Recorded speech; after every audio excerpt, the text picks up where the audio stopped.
Ould Cheikh El Ghazouani de la République islamique de Mauritanie, président en exercice de l'Union africaine, Azali Ansoumani de l'Union des Comores, Adama Barrow de la République de Gambie, Oumarou Sissoko Embalo de la République de Guinée-Bissau, Brice Clotaire Oligui Nguema de la République gabonaise.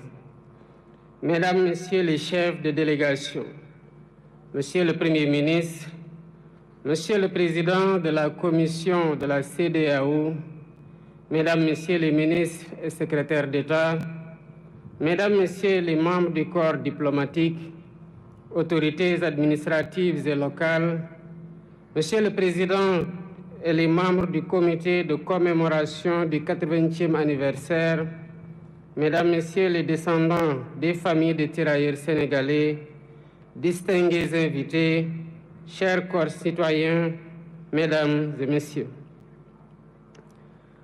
Avant tout propos, je voudrais vous remercier chaleureusement, mes chers frères présidents Ghazouani, Azali, Barrow, Embalo et Nguema, d'avoir bien voulu rehausser de votre présence cette première édition de commémoration de l'histoire tragique qui s'est déroulée ici à Thiaroye, il y a 80 ans maintenant, malgré vos agendas chargés. Je remercie tous nos hôtes et je leur souhaite un agréable séjour au Sénégal. À travers vous, je salue vos peuples respectifs. Votre présence remarquée à nos côtés est le symbole fort de votre attachement à l'histoire que nous partageons. Grande est mon émotion en cette date et en ce lieu qui nous parle, où des héros africains sans défense, armés de courage, de dignité et de fraternité africaine, ont été froidement abattus. Il s'agissait là d'un massacre. 80 ans après ce crime de masse, le silence de Thiaroye est toujours aussi assourdissant. Les murmures venus d'outre-tombe nous interpellent avec fracas, pendant que l'ampleur de ce crime demeure minimisée et souvent même niée par certains milliers des héritiers de ceux qui l'ont commis. Sur cette terre blessée de Thiaroye résonnent encore les rafales sifflant au bout des canons, comme pour rappeler que l'horreur est toujours là, entière, immortelle. Des profanes comme beaucoup d'entre nous, jeunes et moins jeunes, se poseraient la question de savoir de quoi s'agissait-il exactement. Tellement la chape de plomb était fermement posée depuis trop longtemps pour tenter de rayer cet épisode fâcheux de notre histoire. Il s'agissait d'Africains, en majorité arrachés à leur terroir contre leur gré, pour aller combattre au service de l'empire colonial français d'alors. Ils formaient le régiment des tirailleurs sénégalais. Ils venaient presque de tous les territoires coloniaux d'Afrique occidentale, équatoriale et de l'Est, devenus au moment des indépendances 17 pays. Ils étaient du Bénin, ils étaient du Burkina Faso, du Cameroun, des Comores, du Congo, de la Côte d'Ivoire, de Djibouti, du Gabon, de la Guinée, de Madagascar, de la République centrafricaine, du Sénégal, du Tchad et du Togo. Longtemps ignorés et banalisés, ces tirailleurs ont pourtant bravé les épreuves pour aller combattre très loin de chez eux. Des conditions de voyage éprouvantes, entassés dans les cales des bateaux, aux champs de bataille où ils ne portaient que des tenues simples sans défense, jusqu'en 1943, quand les Américains les équipèrent, les tirailleurs ont tout sacrifié. Ils ont donné de leur jeunesse, ils ont donné de leur sang, ils ont donné de leur chair pour la liberté et pour la paix dans le monde.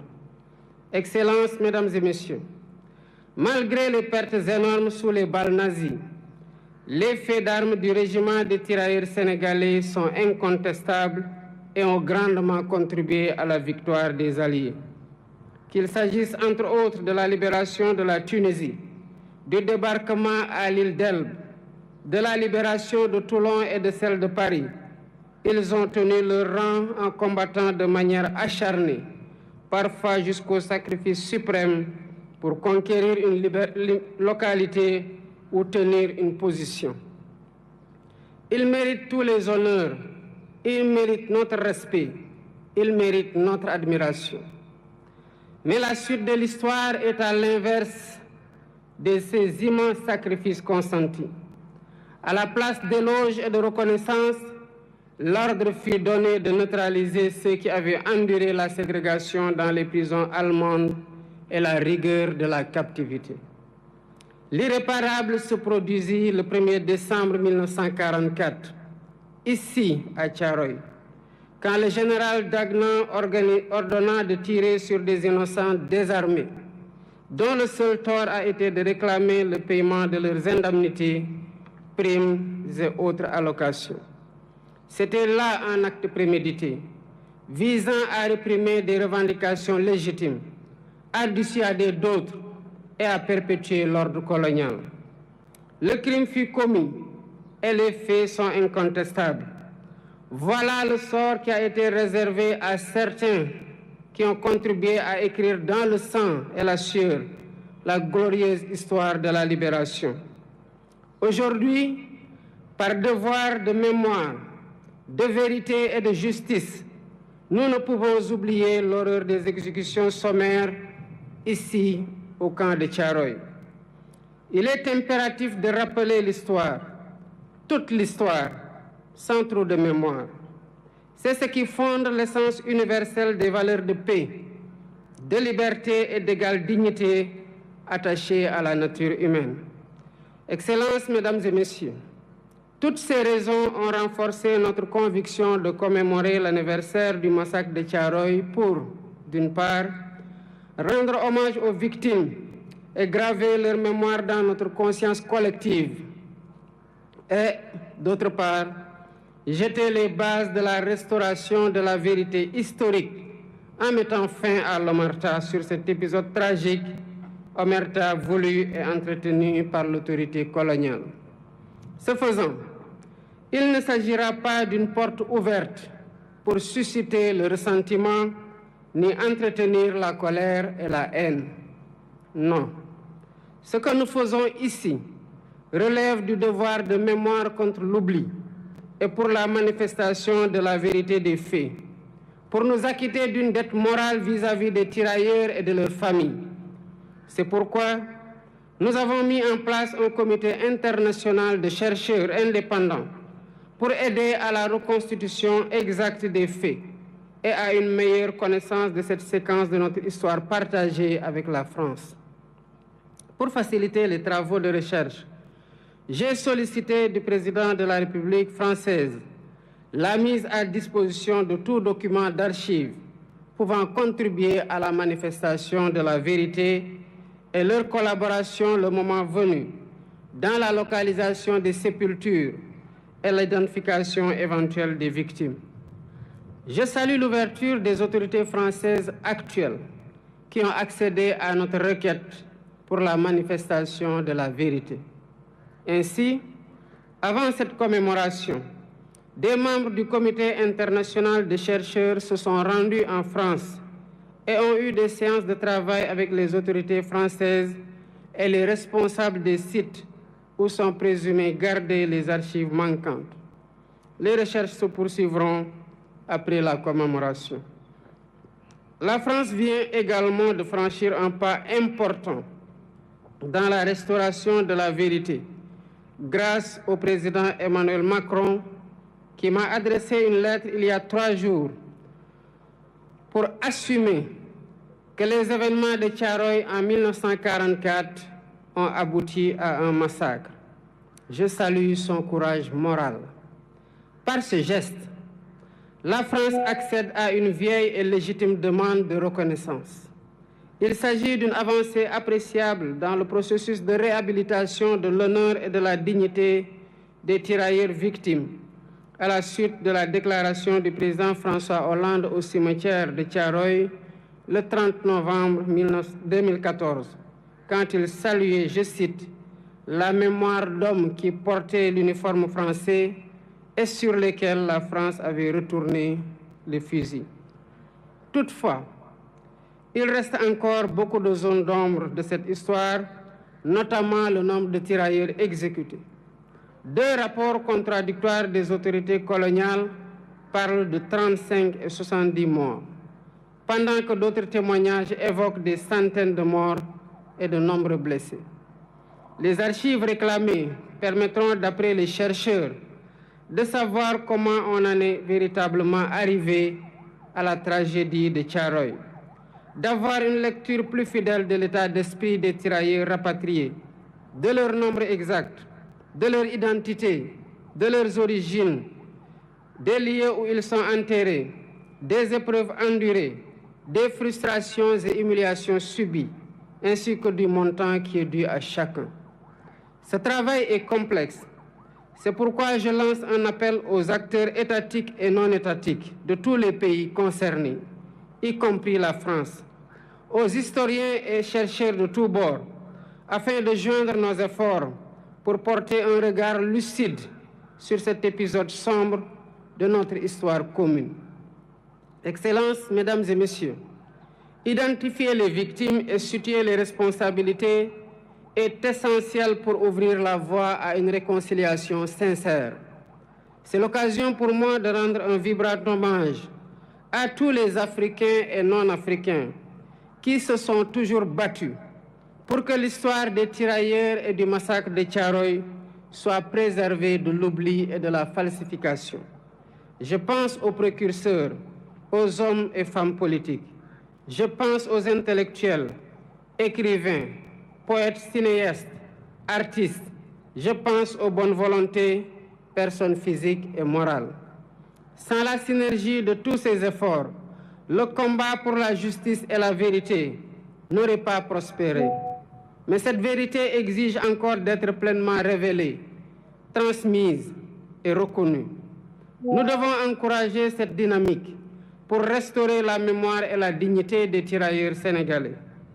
Pour ma part, j'initierai plusieurs mesures de réappropriation de cette histoire commune avec 16 pays africains frères. Premièrement, un mémorial en l'honneur des tirailleurs sera érigé à Thiaroye pour servir de lieu de recueillement et de mémoire ouvert à toutes les nations dont ils étaient originaires, ainsi qu'au public. Deuxièmement, un centre de documentation et de recherche dédié aux tirailleurs sera érigé pour conserver la mémoire. Ce centre recueillera des archives, témoignages et récits, tout en soutenant la recherche et l'éducation autour de cette histoire partagée. Troisièmement, des rues et des places porteront le nom de cet événement tragique, de ces soldats, pour inscrire leur sacrifice dans notre quotidien et notre histoire collective. Quatrièmement, l'histoire de Thiaroye sera enseignée dans les curricula éducatifs. Ainsi, les générations futures grandiront avec une compréhension approfondie de cet épisode de notre passé. Cinquièmement, la journée du tirailleur est désormais fixée le 1er décembre de chaque année, jour de commémoration du massacre de Thiaroye. Excellences, Mesdames et Messieurs, l'histoire de la guerre et des répressions armées n'est jamais ordinaire. Elle est rarement racontée de façon intégrale. Ce fut le cas de la Seconde Guerre mondiale et surtout ses conséquences dans les colonies qui connurent des répressions innommables. Thiaroye 1944, Sétif et Guelma en Algérie en 1945, Hanoï et Haiphong au Vietnam en 1946, Madagascar en 1947, Douala au Cameroun ou Dimbokro en Côte d'Ivoire en 1948-1949 et bien d'autres lieux. Chacune de ces histoires vit en nous par l'exercice mémoriel, ce qui nous rend fiers et reconnaissants envers nos anciens combattants. Rendre hommage à ces tirailleurs n'est pas seulement pleurer nos martyrs, c'est porter leur combat et en faire un levier pour réinventer nos rapports avec nous-mêmes, avec notre histoire et avec les héritiers de ceux-là qui ont été les auteurs de la tragédie. C'est dire au monde que les tirailleurs sénégalais n'étaient pas des mercenaires, mais bien les défenseurs d'une dignité humaine universelle. C'est proclamer haut et fort que cette dignité, si longtemps bafouée, ne sera jamais, plus jamais sacrifiée sur l'autel du silence et de l'oubli. Le massacre de Thiaroye est une blessure, mais il est aussi une leçon qui nous enseigne que la fraternité, l'unité et le refus de l'oubli sont les armes les plus puissantes dont disposent les peuples libres pour écrire leur avenir.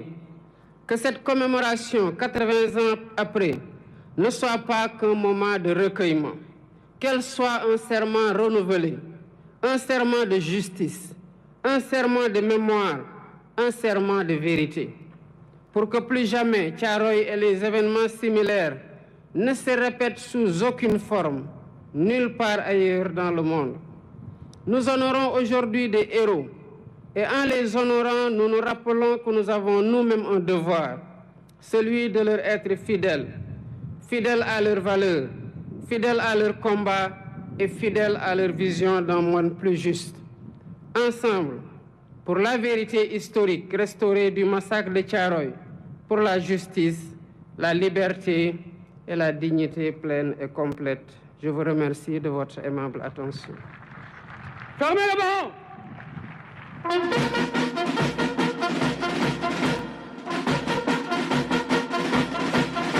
Présentez!